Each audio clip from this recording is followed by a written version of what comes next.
இந்த முதல் விஷயம் பார்த்தீங்கன்னா இது வந்து அவங்க தனிப்பட்ட வந்து ஒரு பிரச்சனை இல்லை. இது இன்னைக்கு அவங்க வேலை போகிறோம், அது என் வேலை போகும், என் வேலையோ ப்ரைவேட் ஆகும். புரியுதா?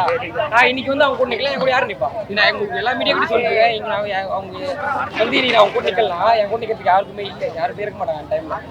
ஸோ இது வந்து அவங்களோட தனிப்பட்ட பிரச்சனை இல்லை, ஒட்டுமொத்த தமிழகத்தோட பிரச்சனை. இது மன்னராட்சியா மக்களாட்சியான்னு எனக்கு தெரியல. உள்ள உட்காந்துருக்கோம், நம்ம வெளியே உட்காந்துருக்கோம். இந்த மழையில, இந்த வெயில்ல, இந்த காத்து எல்லாம் உட்காந்து தலையெழுத்தான்.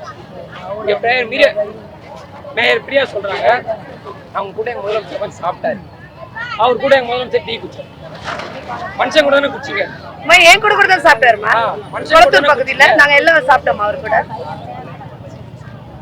இங்க பாத்தீங்கன்னா ஒருத்தனை கீழே ஒருத்தனை மேலன்னு பாக்கிறதுக்கு இது வந்து மன்னராட்சி இல்லை. கோட்டைக்குள்ள உட்காந்து நாங்க வெளியே உட்காந்து நாங்க அடிமை இல்லை, எங்களோட உரிமை. நீங்க எங்களுக்கு தரேன்னு நீங்க போட்டு கொடுத்தீங்க. அங்க எல்லா இடத்துலயும் வெளியே அவரோட லெட்டரும் எல்லார்கிட்டையும் இருக்கு.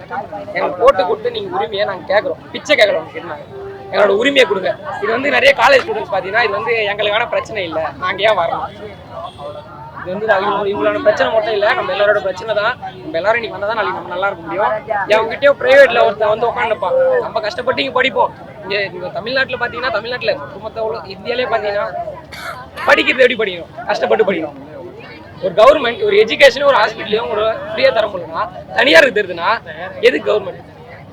பாத்தீங்கன்னா அவங்க கூட எல்லாரும் நிற்போம், எல்லா மாணவரும் வரணும். இது அவங்க பிரச்சனை மட்டும் இல்லை, நம்ம எல்லாரும் பிரச்சனை தான்.